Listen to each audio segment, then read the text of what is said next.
She walked into a room full of Boston's most powerful people dressed in a consignment shop gown, holding a USB drive, and completely calm. Not the calm of someone who had won yet, the calm of someone who had already survived the worst of it. Her mother-in-law was at the podium. Her stolen designs were about to receive a prestigious award with someone else's name on them. Federal agents were stationed outside, and her twin daughters, the ones nobody in that room knew existed, were asleep at home. In 40 minutes, everything was going to change. But here's the part that stops me cold every time I think about it. Her hands were not shaking. How does a woman get there? How do you stand at the edge of the moment that could either restore everything or cost you what little you have left and feel nothing but stillness? This is the story of Claire Harmon, and I promise you, by the time we're done, you won't just know her story. You'll know something true about your own. What this story gives you: a real map for surviving betrayal, rebuilding trust in yourself, and understanding that patience is not weakness, it's the most powerful strategy there is. If you've ever felt like someone rewrote your story without your permission, stay with me. This one is for you. Tell us or hit like if you're already in. Drop a comment when we're done. Share it with someone who needs it. And subscribe because we do this every single week. Picture this. It is a Saturday evening in October, the kind of evening where the air smells like wood smoke and something ending. The maple trees lining Tremont Street in Boston have gone the color of embers, and the wind off the harbor has just enough bite to remind you that summer was never going to last forever. Outside the Langham Hotel in downtown Boston, 200 of New England's most powerful people are arriving in black cars and pressed suits and dresses that cost more than most people's monthly mortgage payments. The Whitfield Foundation's annual charity gala is, as it has been for 22 consecutive years, the event of the Boston philanthropic season. The kind of evening where senators shake hands with tech billionaires over shrimp cocktail and everyone congratulates everyone else on their generosity while carefully calculating the return on their social investment. Inside, the ballroom has been transformed with white orchids and candlelight. There is a string quartet playing near the bar. There is a silent auction featuring a week in Tuscany, and a signed first edition and a helicopter tour of the coastline. There is a podium at the front of the room where, at precisely 8:45, the Foundation's chairman will step up to present the evening's most coveted recognition, the Distinguished Community Design Award. And standing in the parking garage across the street, in a deep burgundy dress she bought at a consignment shop in Somerville, because she promised herself she would never again try to impress these people with money she did not have, is Claire Harmon. She is 38 years old. She has a landscape architecture firm she built from nothing, a rental brownstone in Concord with an overgrown backyard garden she has not yet had time to fix, and 2 daughters who are 22 months old and currently asleep in the care of her neighbor, Mrs. Patricia Grayson, who is 71 and entirely trustworthy, and who pressed a thermos of chamomile tea into Claire's hands before she left and said, "Go finish it." Claire is also holding, tucked inside her small black clutch, a USB drive containing 7 years of stolen professional work, forged supporting documentation, and a series of federal wire transfer records that are going to end the Whitfield family's public reputation in approximately 40 minutes. Her hands are not shaking. That is the part people will not understand later.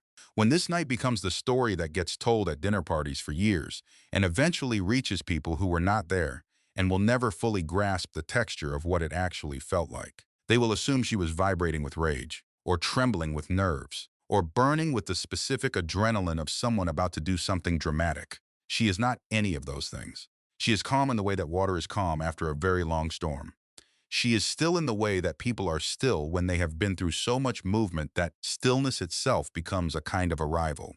She checks her phone, a text from her best friend, Susan Callahan, who is already inside the hotel, positioned near the service entrance, wearing a green wrap dress and an expression that Sue once described as professionally pleasant and personally ready to burn it down. The text reads, "They are starting cocktail hour." Margaret is working the room. She has no idea. "Are you ready?" Claire types back one word. Yes. She crosses the street. She does not run. She does not look back at the parking garage or the maple trees or the October evening behind her. She walks with the particular steadiness of a woman who has already done the hard part, who has already survived the thing that was supposed to break her, and who has arrived at the far side of it to discover that she is still standing. But to understand how a woman gets to a parking garage in Boston on an October Saturday, completely calm, holding evidence that will change the course of the next decade of her life, you have to go back to the beginning. You have to go back to who she was before any of this happened.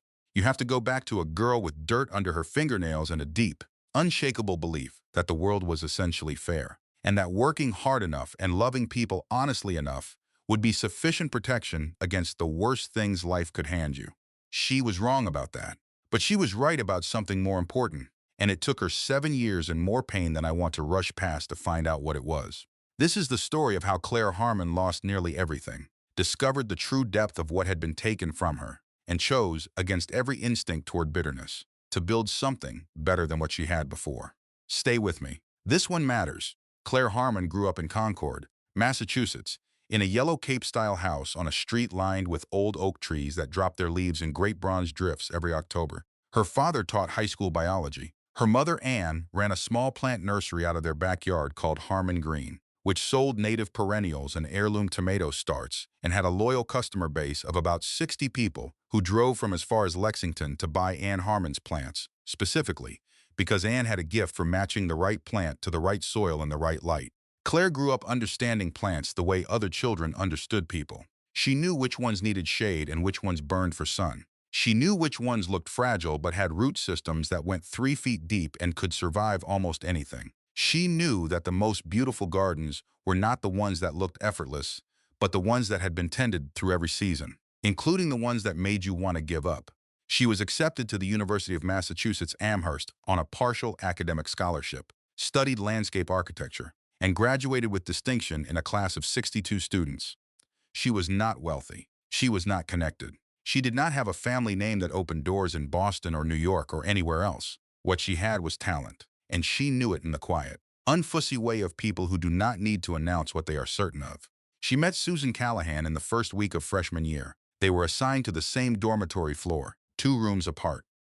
And they became friends the way people do when they are young and honest enough to recognize something real in another person immediately. Sue was a pre-law student from Worcester, with a laugh that could clear a room and an opinion on absolutely everything, and an ability to make any situation feel slightly less catastrophic simply by being present in it. They were inseparable from the first month. 20 years later, they still were. Here is the first thing I want you to hold on to, because it is going to matter more than almost anything else in this story. The single most important decision Claire Harmon made in her entire adult life was not a career choice or a romantic decision or a legal strategy. It was keeping Susan Callahan as her closest friend through every season, including the ones that made her want to close every door and disappear. When women go through what Claire went through, the people who want to hurt them count on isolation. They count on you being ashamed and quiet and alone. The first layer of protection is not a lawyer or a financial advisor or even your own intelligence, though all of those things matter. It is the person who answers the phone at 11 at night without asking why you are crying before they pick up.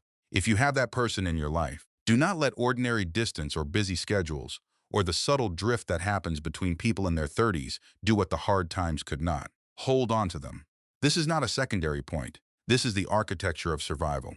Claire graduated and took a position at a mid-sized firm in Boston called Greenworks Associates. She was good from her first year. She was excellent by her third. She had a specific ability to look at a neglected public space and see not what it was but what it wanted to become. And her proposals had the quality of feeling both visionary and inevitable, as if she had simply uncovered something that had always been waiting there. She met Daniel Whitfield at a garden party during her second summer at the firm. She was 26, he was 32. He was the kind of handsome that comes from growing up never having to worry about anything, which gives a certain type of man a permanent ease that can look, from a short distance, like confidence and warmth. He had warm brown eyes and an easy laugh, and he asked Claire genuine questions about her work, and then actually listened to the answers, which in her experience was rarer than people acknowledged.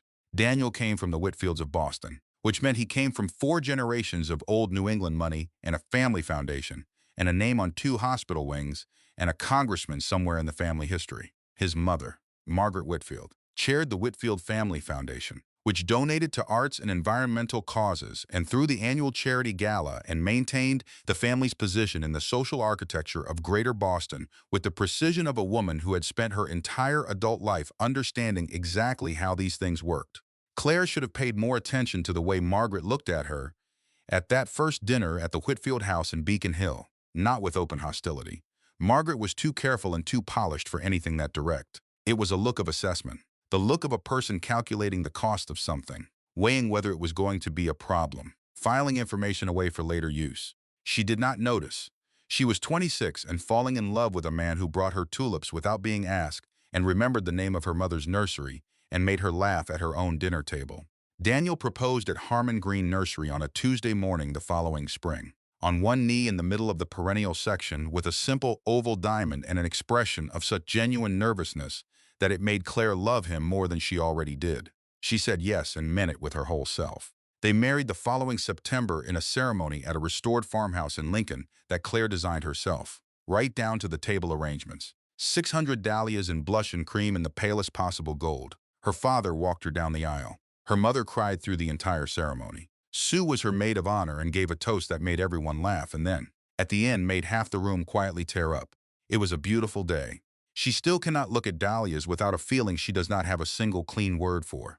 The first 3 years of their marriage were genuinely good, and I want to be careful to say that plainly because it matters for what comes later.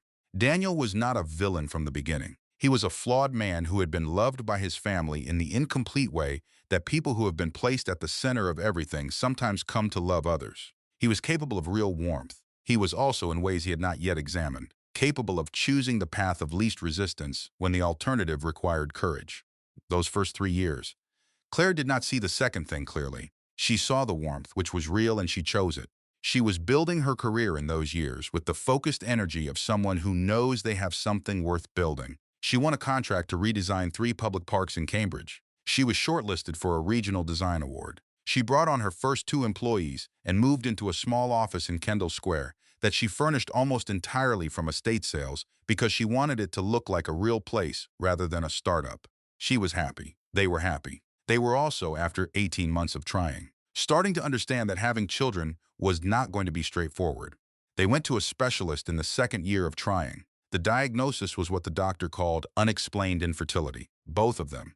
No definitive cause on either side, just the particular cruelty of bodies that were healthy by every measurable standard, and simply not cooperating with something they wanted desperately.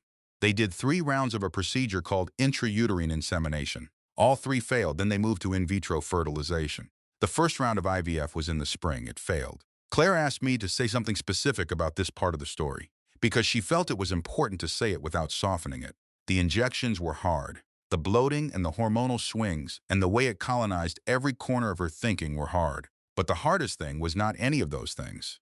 The hardest thing was the waiting room. The specific quality of hope that lives in the waiting room of a fertility clinic is unlike any other hope she had ever experienced. Every woman sitting in those chairs is holding something so fragile and so essential that you can see it in the way they breathe, in the careful stillness of how they hold themselves. It is the hope of people who have already survived disappointment and have shown up anyway, which is a particular kind of courage that the world does not give nearly enough credit to. After the first IVF failure, Claire cried for 2 days and then went back to work. That was survival. That was what she knew how to do. The second round of IVF was in the fall. It also failed. Daniel drove her home from the clinic that day. He held her hand in the car and said the right things, and she believed he meant them. And she leaned against the window and looked at the October trees and tried to locate herself inside the grief. That same week, Margaret Whitfield came to dinner, not to offer comfort, that would come later, in retrospect, to look like a mercy compared to what she actually brought. She sat at the dining room table they had picked out together, a beautiful piece of oak from an antique dealer in Concord. With her reading glasses on a chain around her neck and a glass of Sauvignon Blanc, she touched perhaps twice. She was wearing a cream blouse and a pearl bracelet, and the particular expression of a woman who has decided that something needs to be addressed and has chosen to address it now. She talked about the Foundation's upcoming gala. She talked about the Aldridge family, the donors who gave $3 million to the Foundation the previous cycle, and how important it was to that relationship to convey a sense of continuity, of legacy, of the family moving forward with confidence. And then she looked at Claire directly. She said that there were other options. Of course, adoption was a beautiful path. There were surrogates, but the donor base expected to see the Whitfield name carried forward. And it was worth considering whether the current situation, meaning the continued fertility treatments and the uncertainty and the emotional toll it was taking on the family's public presentation, was in everyone's best interest. She paused. She looked at Claire. She said that she only wanted what was best for everyone. The silence that followed lasted perhaps 4 seconds. Claire looked at her husband. Daniel looked at his wine glass. He did not say anything. He did not push back or defend her, or turn to his mother and tell her that what she had just said was not something he was willing to sit at his own dinner table and hear. He looked at the wine glass and he was quiet. That moment was the first of the 3 times in this story that the floor dropped out from under Claire completely. Not because of what Margaret said, though what Margaret said was cruel enough, because of the silence, because of the wine glass. Because in that silence, Claire understood something about her marriage that she had not previously allowed herself to fully see. She was a variable in an equation she had never been shown. She was the liability, the complication, the woman who could not deliver what the Whitfield legacy required. And her husband, in the moment when she needed him most to choose her, had chosen the middle distance. I want to stop here, because this moment is important beyond the story.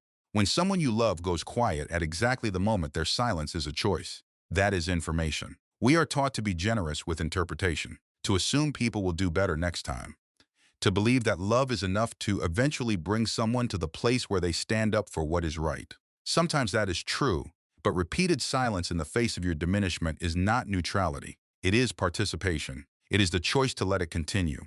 You are allowed to read it as such. You are allowed to let that information change how you see the situation you are in. The dinner ended. Margaret left. Daniel said later that his mother meant well, that she expressed things badly sometimes, but her heart was in the right place. Claire did not fight with him about it. She was too tired and too sad and too deep in the particular numbness that follows prolonged hope, followed by prolonged disappointment. But she filed it away, the way you file things that you are not ready to look at directly but that you know, somewhere below the level of conscious thought, are going to matter later. The marriage deteriorated over the next year and a half in the way cold weather gets into old houses, not dramatically. Through cracks so small you do not notice them until you are already freezing. Daniel became more formal, more absent. He worked later hours and attended more donor events and came home quieter and went to bed without the easy conversation they had once had at the end of every day. The warmth did not disappear all at once. It thinned, like ice in early March, still present but no longer reliable. Claire threw herself into work with the focus of a woman who understood that the thing she was building would not let her down. That fall, she submitted the most ambitious proposal of her career to the City of Boston's Parks and Recreation Department. The project was the redesign of the Harborside Community Garden in South Boston, a beloved public space that had been functionally neglected for over a decade. She poured 4 months into that proposal. She worked weekends. She did the site visits herself in all weather conditions. She solved a drainage problem that 3 previous proposals had left unaddressed, using a bioswale design she developed specifically for that soil composition. She won the contract in November. It was the professional achievement she was proudest of in her entire career. She came home that evening and made Daniel's favorite dinner, pot roast with carrots and sourdough from the bakery on their block, and she set the table with the good napkins and lit a candle and waited for him to come home. He came home at 9:30 and said he had already eaten at a donor dinner. He seemed distracted. He asked about her day with the quality of someone going through a necessary motion. She told him she had won the Harborside contract. He said that was great. He went upstairs to change clothes. She sat at the table alone with the pot roast going cold and understood that something was already over. She did not have a name for it yet. She just sat there in the quiet of her own kitchen and felt the temperature of the room around her for what it actually was. 3 days before Thanksgiving of that year, 6 years and 4 months into their marriage, Daniel sat across from her at the kitchen table with the specific posture of someone who has rehearsed what they are about to say. He told her he thought they had grown apart. He told her they both deserved to be happy. He said the words that people say when they have been coached on how to end something without giving away more than they intend to. Claire looked at him steadily. She asked, "Is there someone else?" He met her eyes. He said, "No." She would find out later that this was a lie, but not yet. The divorce proceedings began in January. Claire hired Patricia Walsh, a family attorney in Back Bay, whom Sue had recommended because Sue had gone to law school with Patricia and knew exactly what she was capable of. Patricia was 52 years old, small and very quiet and absolutely ferocious, with a photographic memory for contract language and a reputation for never raising her voice and always prevailing. Margaret Whitfield hired 3 attorneys. The prenuptial agreement Claire had signed at 28, without fully understanding every provision she was agreeing to, left her with the furniture, her car, and a financial settlement that her attorney called technically fair and that Claire felt, quietly and without anyone to tell, was the price of learning something she should have known before she signed it. She moved into a small 2-bedroom rental apartment in Somerville in February, in a building with narrow hallways and radiators that clanged through the night, and a view of the parking lot that was utterly without poetry. She hired 2 movers and brought the furniture and the books and the cast-iron pans she had brought into the marriage, and the framed print of a Frederick Law Olmsted landscape plan that she had hung in every office and apartment she had ever occupied. She hung the Olmsted print on the first nail. She sat on the floor of the empty living room that first night with a bowl of cereal and her phone and called Sue, who talked to her until 2 in the morning about nothing in particular, just to fill the room with something that felt like warmth. Sue came over the following Saturday with a bottle of wine and a set of curtains she had measured and bought without being asked and hung in 40 minutes while Claire held the curtain rod and said, "You measured my windows." Sue said, "I measured your windows 3 weeks ago. I knew you would not think of it." This is what friendship looks like in practice, not grand gestures. Curtains you measured in advance because you knew the other person would not think of it when the time came. She felt off for 3 weeks after the move and attributed it, reasonably, to grief. Grief does things to the body that are not always easy to distinguish from illness. It makes you tired in ways that sleep does not fix. It makes ordinary tasks feel like they are being performed at a slight remove from yourself, as if the instructions for how to do them are being read aloud in another room. She bought a pregnancy test on a Wednesday afternoon at the CVS 3 blocks from her apartment, because the off feeling had taken on a specific quality that she did not want to examine too closely until she had to. She took it in the bathroom at 7 in the morning before work. The test was positive. She took 3 more throughout the day, all positive. She made a doctor's appointment for the following Thursday, understanding that she needed to know what she was dealing with before she let herself feel anything about it. The ultrasound was at 11 weeks. The technician was a woman named Dana who had the particular affect of medical professionals who deliver surprising news often enough to have developed a way of doing it that is calm without being cold. She moved the wand across Claire's abdomen and looked at the screen and made a small, sharp sound through her nose. She said, "Okay, I want you to look at something." She pointed to the screen. She said, "There are 2." Claire looked at the screen. The technician said, "Twin girls, both measuring right on schedule." Claire lay on the table and looked at the ceiling and felt something she had not felt in so long she almost did not recognize it. It was not relief exactly. It was something larger and more complicated. It was the specific feeling of being chosen by life at the exact moment you had stopped expecting it, of the universe making a decision that it apparently did not share with you in advance, and that turned out, against all the evidence of the previous 2 years, to be for you. She cried in the car in the hospital parking lot, the good kind, the kind that comes up from somewhere deep. She called Sue. Sue's reaction was a sound that the people in the adjacent coffee shop probably heard through the walls. "Are you going to tell Daniel?" Sue asked when she had stopped making sounds. Silence. "I don't know yet," Claire said. And that was true. She genuinely did not know yet. She was 9 weeks out from the divorce being finalized. She was in a rental apartment in Somerville with a parking lot view and radiators that clanged. She was 36 years old and 1,000 different kinds of scared. But she was also, for the first time in 2 years, completely alive. She decided to wait until she was further along. That was what she told herself. She needed to get through the first trimester. She needed to know they were healthy and stable. She needed to feel the ground under her feet before she introduced this information into a situation she already did not fully have her hands around. That was the reason she told herself. The deeper reason, the one she admitted to her therapist 18 months later, was that she was afraid of the Whitfields. That the moment she told Daniel, the moment Margaret Whitfield found out there were heirs involved, the legal machinery of that family would engage and would be pointed directly at her. And she was not yet strong enough to withstand that. She was wrong to wait. I am going to be honest about that, and we will come back to it. But for 4 months, she did not wait passively. She worked. She managed the Harborside project from her laptop at the kitchen table with her feet up on a cushioned stool. She hired a 3rd employee, a recent UMass grad named Jordan, who was talented and meticulous and who reminded Claire of herself a decade earlier. She started seeing a therapist named Dr. Andrea Morse on Thursday mornings, a woman in her mid-50s who had the gift of asking exactly the right question and then waiting long enough for the actual answer to surface. She refinished the floors in the apartment on 3 consecutive Saturdays and was extremely proud of the result. Sue came every Sunday. They made soup from her mother's recipes and watched nature documentaries and talked about names. Claire had already decided on Lily and Rose. She was her mother's daughter, and her mother's daughter loved flowers. She thought, those 4 months, that she was safe, that she had made it through the worst of it, and that the quiet routine of her new life was a kind of arrival. That the hardest chapter was closed. She was not safe. The hardest chapter had not even started yet. She was at her drafting table on a Wednesday morning in May. 7 months pregnant and chronically too warm in a way that no amount of open windows seemed to address. When she opened the weekly email from the New England Landscape Architecture Association, she almost did not read it carefully. She had been a member for 11 years, and the weekly newsletter was the kind of professional communication you skimmed on your second cup of coffee, and mostly noted for continuing education opportunities and regional news. But a headline stopped her. Distinguished Community Design Award. Annual honoree, Harborside Community Garden Redesign, South Boston. She clicked the link. The award had been given to an organization called Whitfield Green Initiatives. She had never heard of that name in her life. She read the project description. She read it again. The phased approach was hers. The community engagement model was hers. The bioswale drainage solution she had developed specifically for that soil composition. The solution that had taken her 3 weeks to work out was described in language so close to her own proposal language that the word close was not quite accurate. It was her language, her sentences, restructured just enough that it was not a direct copy but absolutely not different enough to be coincidental.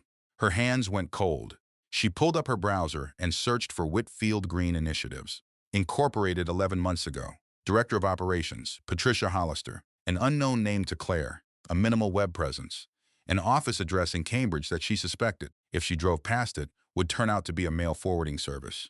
Advisory Board Chairman, Margaret Whitfield. Claire sat very still for approximately 30 seconds. Then she did not pick up the phone. She did not send an email. She did not call Margaret's office or Daniel's attorney or anyone connected to the Whitfield family.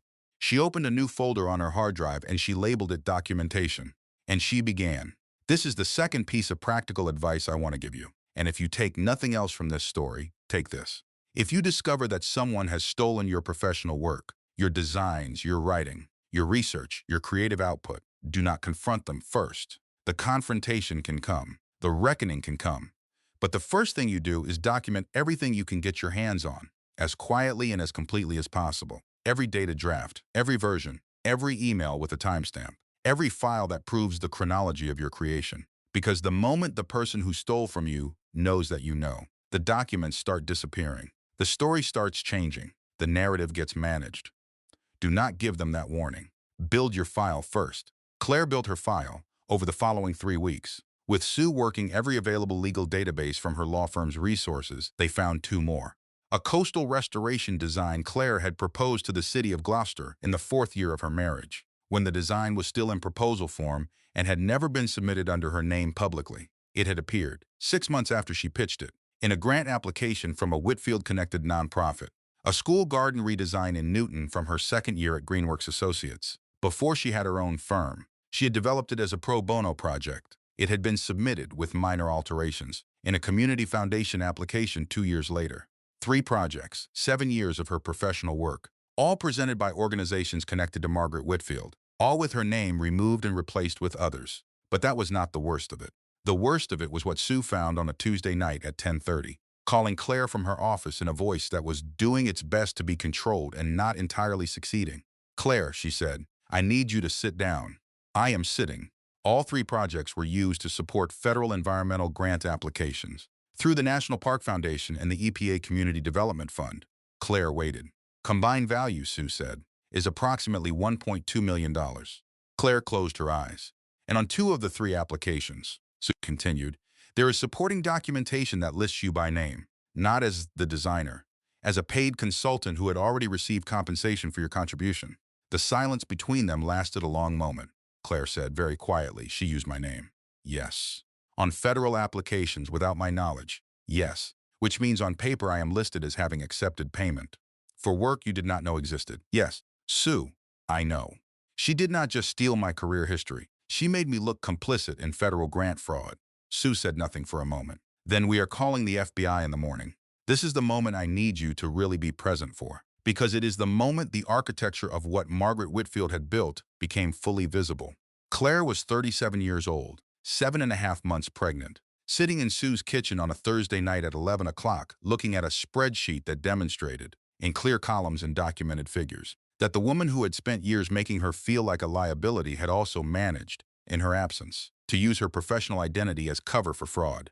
Margaret had not just stolen her designs. She had stolen her name. She had attached it to applications Claire had never seen, for money Claire had never received, for work Claire had not known was being submitted. She had made Claire invisible in the places where her work was being celebrated and implicated in the places where the law was involved. It was so precisely calculated that it almost had to be admired in the way that you admire a mechanism that is very well made, even when what it is made to do is wrong.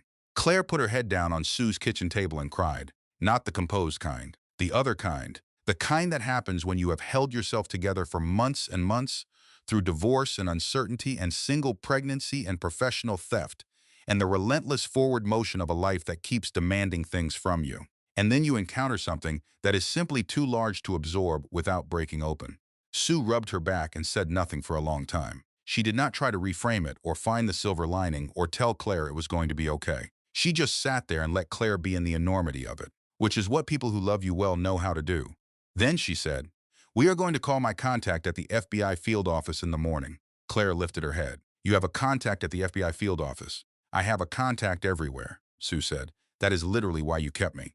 They called Agent Tom Brackett the following morning. Tom had gone to law school with Sue and trusted her judgment the way you trust the judgment of someone who has never once steered you wrong. He listened to everything they laid out. He was very quiet on the phone for a long moment.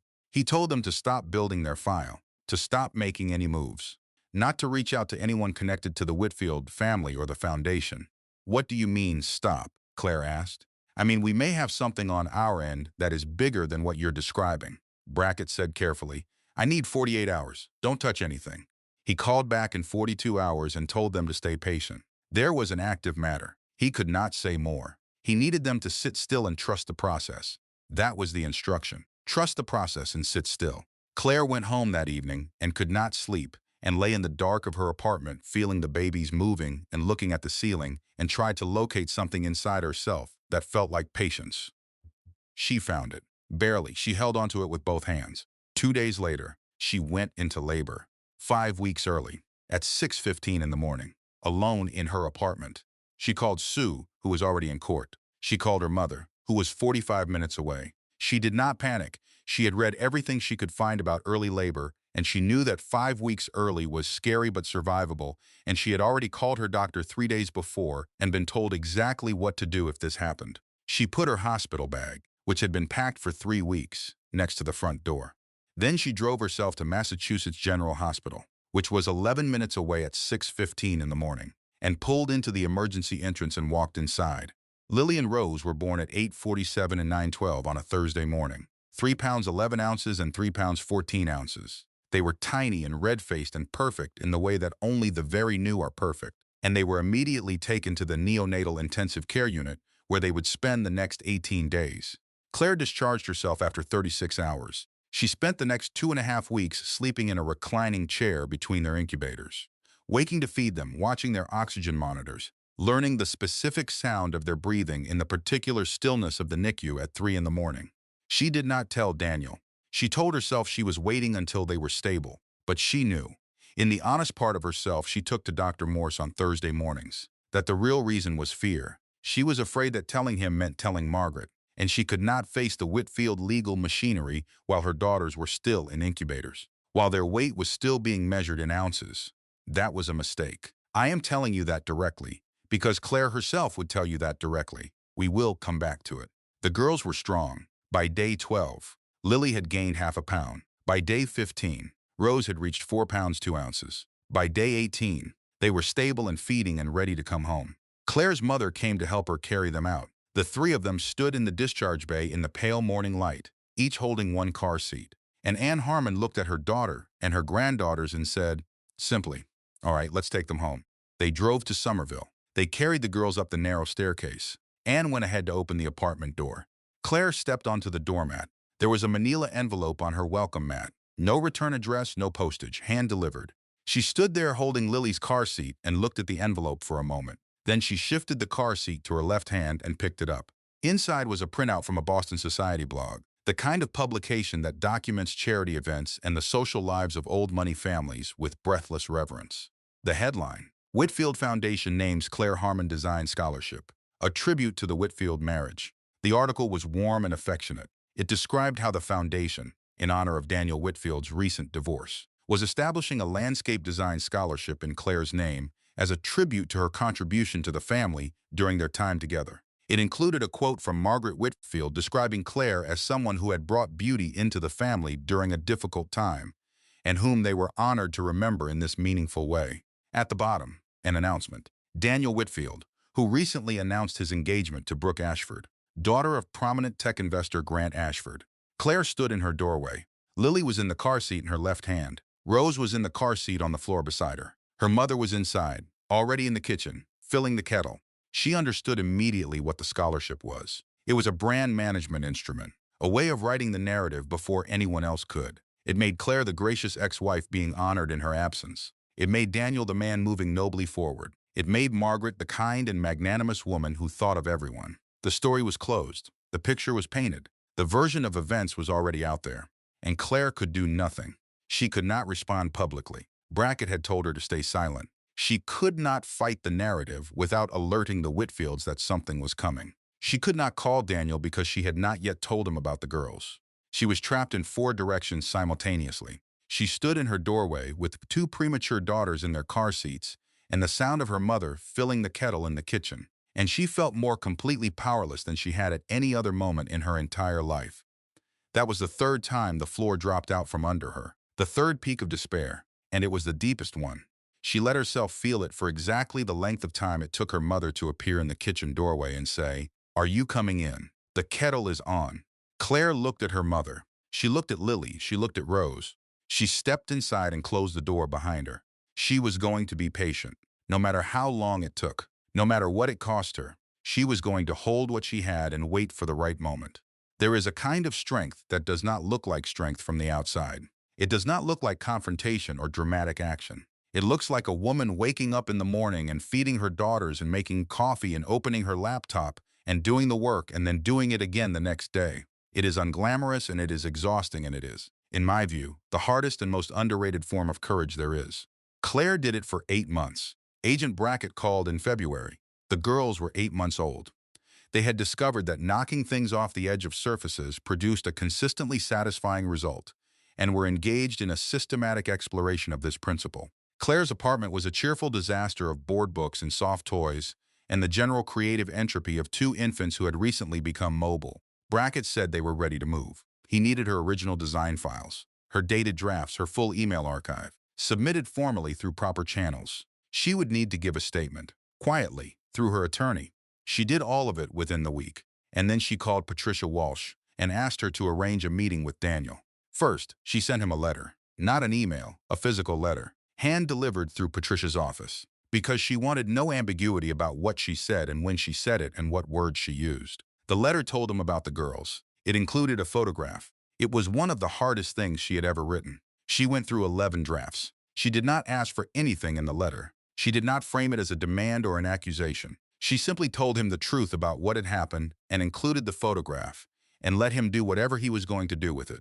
His response came through his attorney 4 days later. He requested a paternity test and asked for a meeting. The test confirmed what Claire already knew. The meeting was arranged at Patricia Walsh's office. Daniel came alone, no attorney. He sat across the conference table from Claire and looked at the photograph she had placed between them and said nothing for a long time. When he spoke, his voice was different from any version of it she could remember. Quieter, less managed. He said, "Why didn't you tell me?" "Not quite a question," Claire said. "Because I found out 2 weeks after the divorce was final, and because I was afraid your mother would do to them what she did to me." He did not answer immediately. He looked at the photograph. Something shifted in his face. Something that had been held at a distance came closer. They arranged his first visit for a Saturday morning. 3 weeks later, he came to the apartment in Somerville. He stood in the doorway for a moment, looking at the place she had made for herself and the girls, and she could see him registering what it was. Small and real and hers, built without any help from anyone he was connected to. He sat on the floor. Lily came to investigate him with the methodical boldness of a scientist encountering a new specimen. Rose watched from a safe distance for 40 minutes and then, in one decisive motion, crawled directly into his lap and looked up at him and waited. Daniel looked at Rose looking up at him. He cried. He apologized. Not for the right things yet. Not for the big things. But for enough that Claire could see the direction he was moving in and choose to believe it was real. He came every Saturday after that. He brought oatmeal from the diner around the corner. He sat on the floor and let the girls climb on him. He learned their preferences and their schedules, and the specific way each of them needed to be held when they were tired. Claire let herself feel, for the first time in a very long time, that it was going to be okay, that the puzzle had enough pieces in place that the rest of it would follow, that the worst of it was behind her. She was wrong. On a Thursday in April, Patricia Walsh called with her voice in the specific register of lawyers delivering bad news. Margaret Whitfield's legal team has filed a civil motion, she said. They are alleging you used your marital access to proprietary foundation documents to commit professional fraud. They are claiming you stole the design concepts from foundation files during the marriage. Claire sat down. They are inverting it, she said. Yes, they are moving first to change the narrative. If they can establish you as the aggressor in civil court before the federal matter becomes public, they control the story. This will destroy my firm. Patricia, my clients will see this. I know, we need to move carefully. She hung up and sat in the quiet of her office and looked at the Olmsted print on the wall and thought about everything she had built and what it would mean to have it publicly dragged through a civil proceeding, even if she ultimately prevailed. 3 days later, Brackett called. He told her the civil filing had actually helped them. Pattern of behavior, evidence of intent to obstruct. It had accelerated something they had been waiting on. He told her there would be a federal action within 30 days. Then he said, "There is something else I think you should know. All right, Daniel Whitfield came to us voluntarily, 2 weeks ago, before your attorney's call. Before the civil filing, he provided documentation about his mother's financial management of the foundation going back 15 years. Claire said nothing. He came in on his own, Brackett confirmed, before any of this was public. She looked out her window at the February bare trees on the street below and held that information and turned it over. Daniel had gone to the FBI before she had. Before he had any way of knowing she was building a case. Before there was any external pressure on him. He had gone because he had looked at his daughters and looked at his mother and made a choice. She filed that information away carefully. It did not change everything, but it changed something. 3 days after that, her cell phone rang with an unknown number. She almost did not answer. She had been getting calls from journalists trying to reach her for comment on the civil filing, and she had been letting all of them go to voicemail. But something made her pick up. Miss Harmon, the voice was young, female, carefully controlled in the way of someone who is maintaining composure through an act of will. I'm sorry to call you directly. I know how this must seem. My name is Brooke Ashford. Claire went very still. I need to ask you something in private. I know that is an unusual thing to say to someone you have never met, but I think it is important, and I think you deserve to know what I have to say, and I think I need to hear what you might tell me. They met the following afternoon at a coffee shop in Cambridge, a small place near the river with mismatched chairs and good espresso. Brooke Ashford was 29 years old and very beautiful in the polished, careful way of someone who has been watched their entire life and has learned to present a composed surface to the world. She had dark circles under her eyes that no amount of expensive concealer was fully addressing.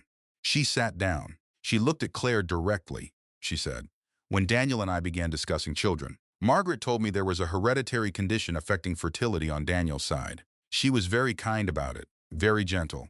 She said it was the underlying reason his first marriage had ended. She said you were in no way to blame." Claire waited.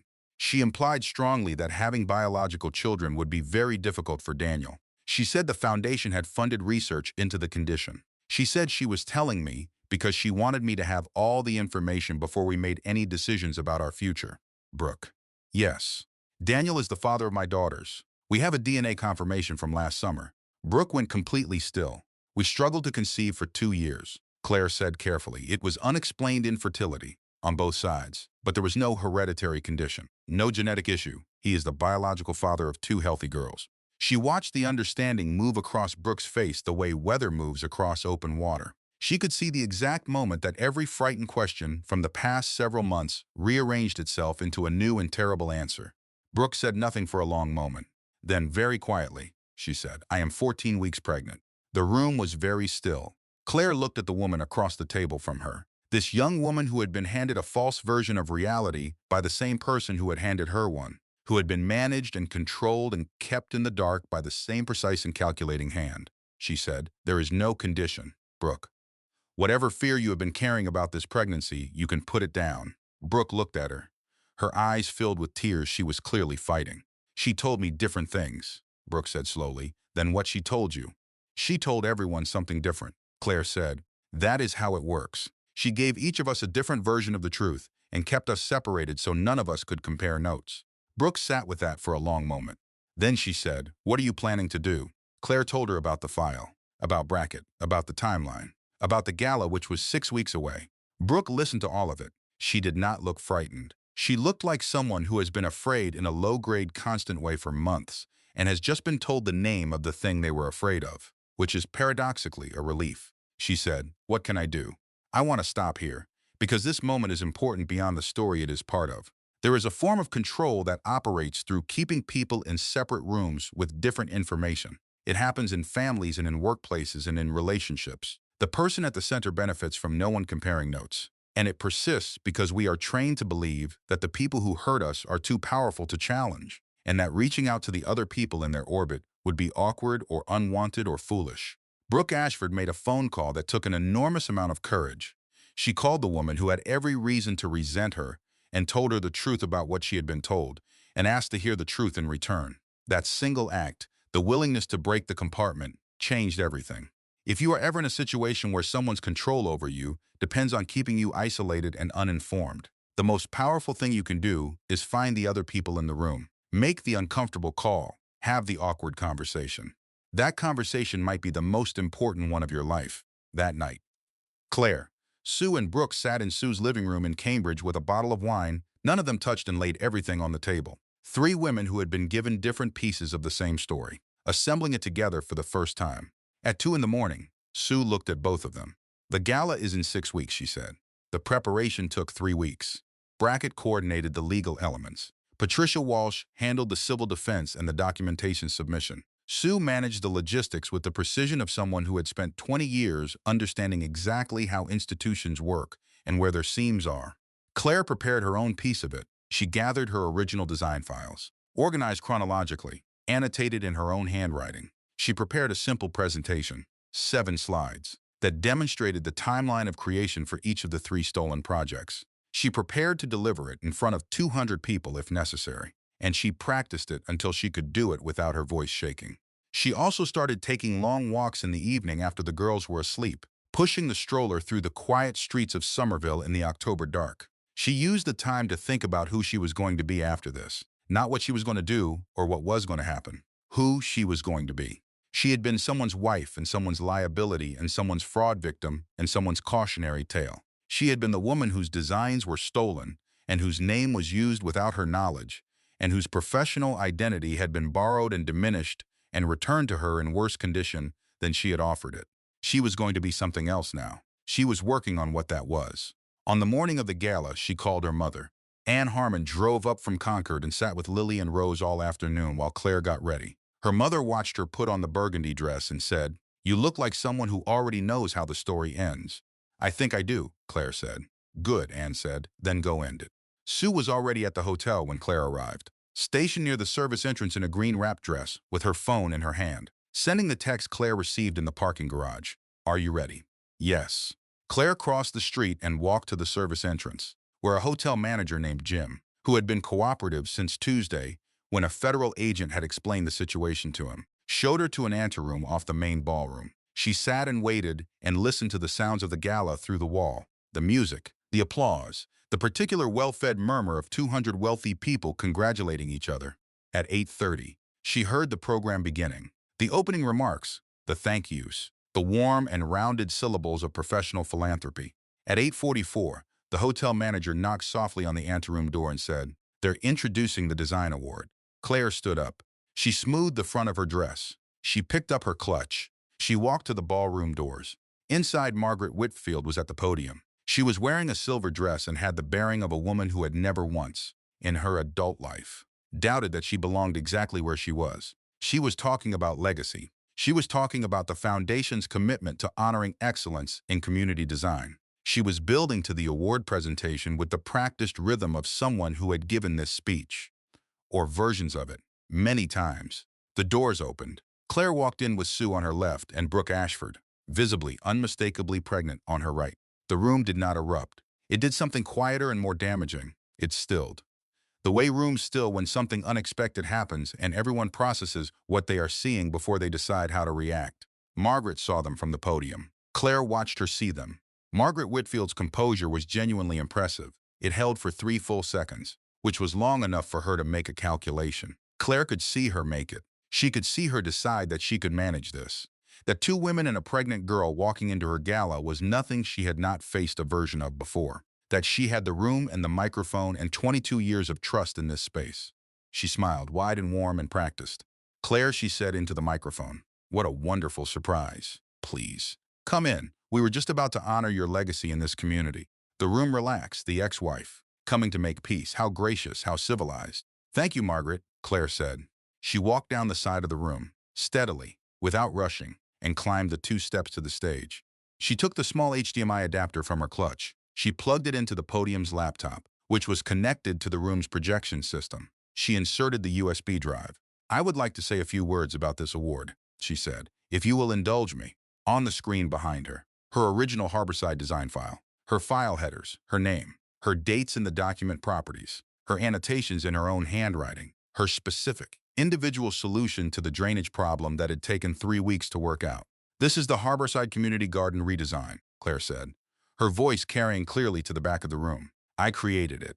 I would like you to see what it looked like when it was mine. Margaret stepped toward the stage. Her expression had changed. The warm surprise was gone. Something older and harder had replaced it. The ballroom doors opened for the second time. 4 people in FBI jackets walked in. The room did not stay composed after that. Agent Brackett met Margaret at the bottom of the stage steps and spoke to her in a very low voice. Margaret looked at him. She looked at Claire. She looked at the room full of people who were watching her. She went with him without a scene.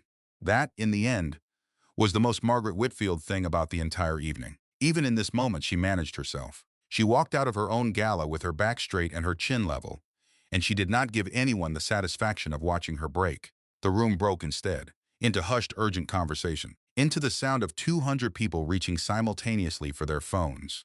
The gala did not continue. Claire stood at the podium for a moment after Margaret left. She looked out at the room. She did not feel triumph exactly. She felt something quieter, something that felt like the closing of a very long account. She picked up her clutch. She walked off the stage. She found Sue near the side wall. Sue handed her a glass of water. Done, Claire said. Done, Sue agreed. They walked out together. Daniel found her in the anteroom, while the investigators were still working the ballroom. He stood in the doorway, looking like a man who had watched the architecture of his entire understanding of his family get taken apart in the space of one evening. He looked young and tired and honest in a way she had not seen in years. I did not know about the designs, he said. I need you to know that. I did not know she did that. I believe you, she said. I should have protected you from her years ago, in 100 smaller ways, before it ever got to this. Yes, you should have. He nodded. He sat down.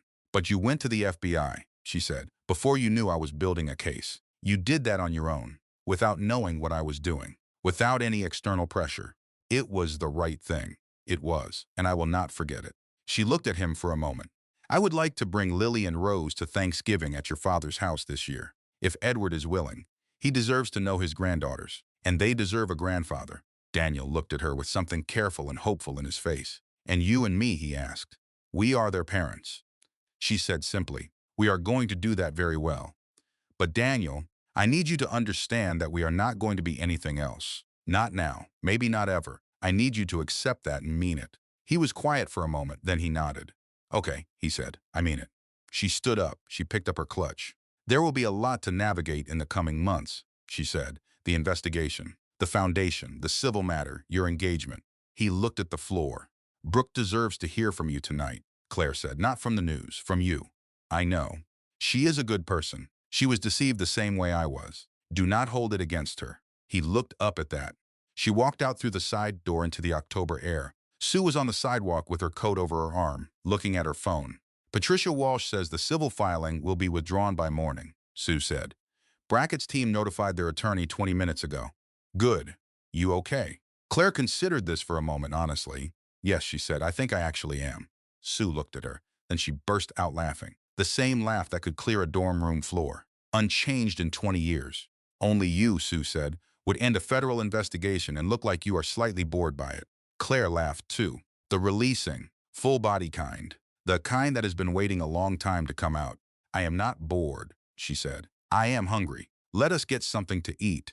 They walked down Tremont Street together in the October night. 2 women who had been friends for 20 years. While behind them the lights of the Langham Hotel were still on, and the story of what had happened there was already beginning to travel.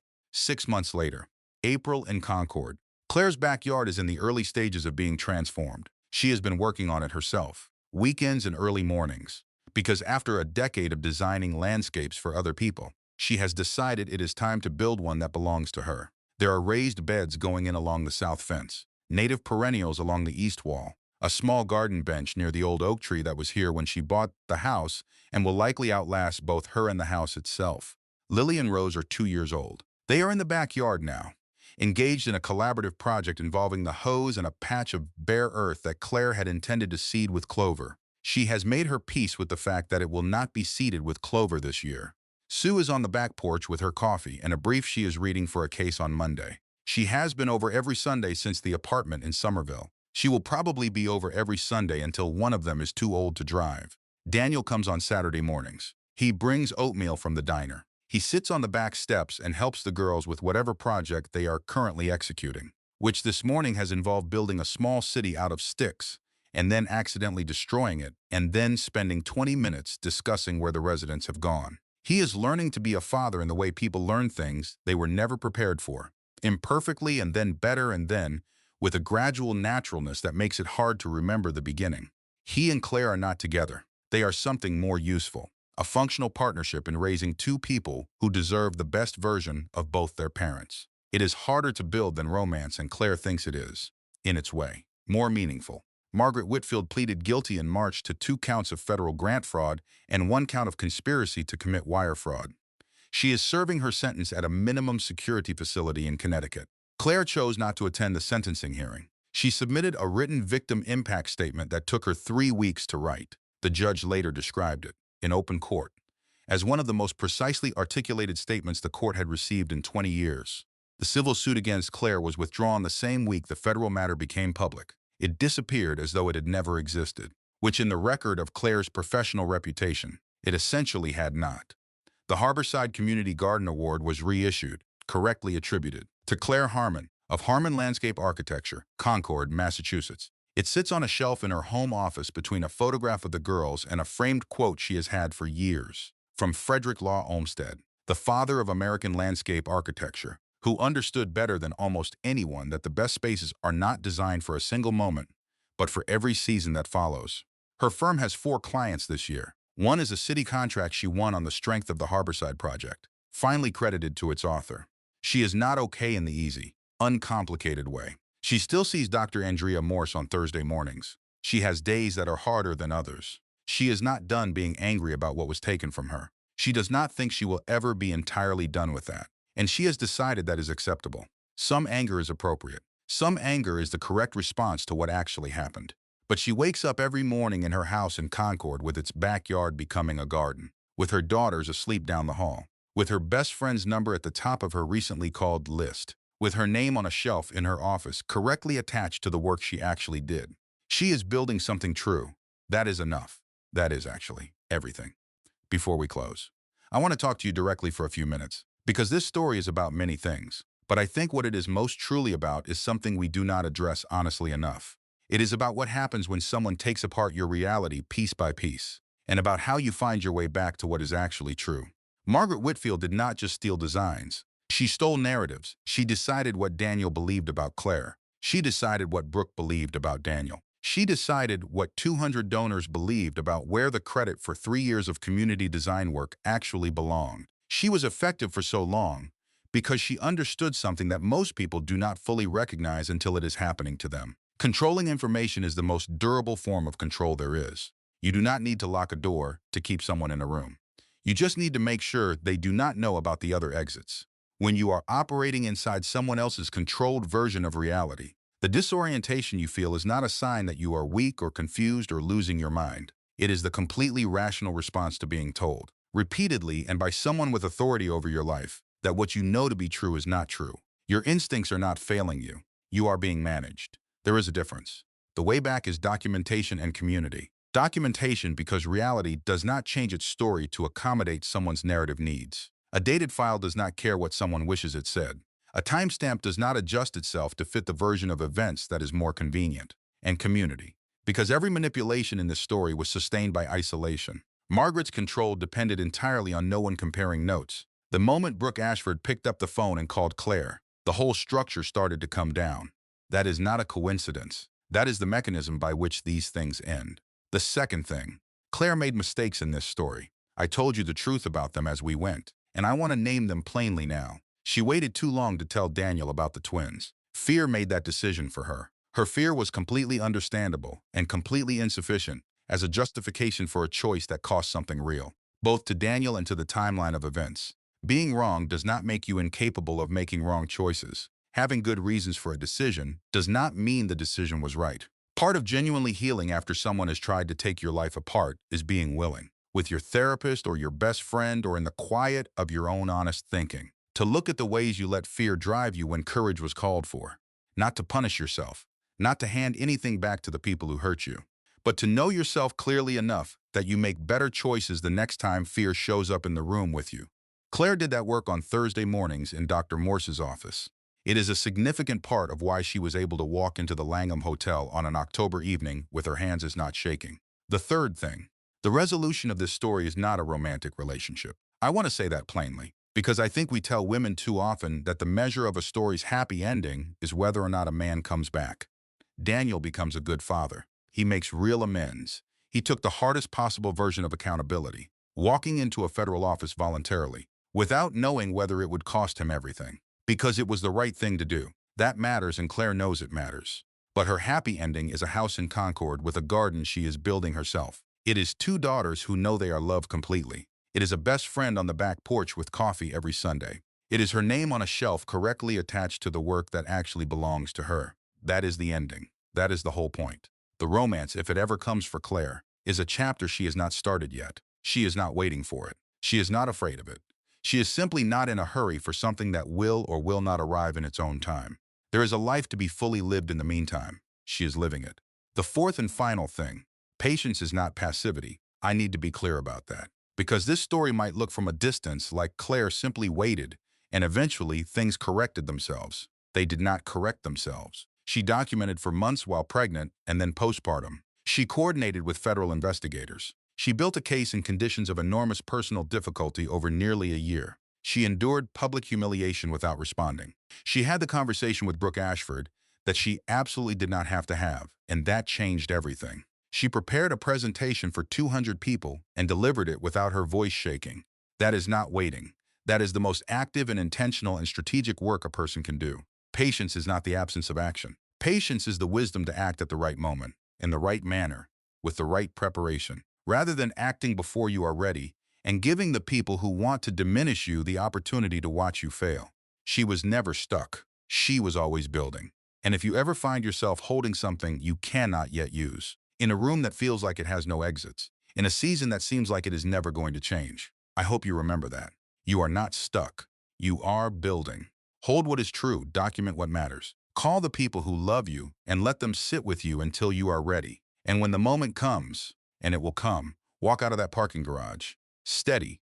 I want to hear from you on this one. There is a question inside this story that I have turned over many times, and I genuinely do not have a clean answer to. Was Claire right to wait as long as she did before telling Daniel about the girls? She had real reasons. She had real fear. And she was also wrong in a way that cost something. I want to know where you land on that. Not the easy answer, the honest one. Leave it in the comments. I read everyone. If this story stayed with you, if you recognize something in Claire or in Sue or even in Brooke making that phone call, please take 2 seconds and hit the like button. It sounds like a small thing, and it makes a real difference in getting these stories to the people who need them. Subscribe if you have not already, and turn on notifications. We release a new story every week, and the next one will surprise you. Take care of yourselves. Honestly, I will see you next time. This story explores themes of emotional manipulation, coercive control in intimate relationships, infertility, pregnancy loss, and professional fraud. If any of these are difficult for you personally, please be gentle with yourself today. If you are in a relationship where someone is controlling your access to information, isolating you from people who love you, or systematically undermining your understanding of reality, that is not a personality conflict. That is a pattern with a name, and there are people who can help you. The National Domestic Violence Hotline is available at 1-800-799-7233, 24 hours a day. If you are navigating infertility or pregnancy loss, The Resolve National Infertility Association at resolve.org offers resources and community for every stage of that experience. You do not have to carry any of it alone. Take care. Truly, before we close, I want to sit with you here for just a few minutes because what Claire Harmon's story is really about is something most of us will face in some form, at some point in our lives. It's about what happens when someone doesn't just hurt you, they rewrite you.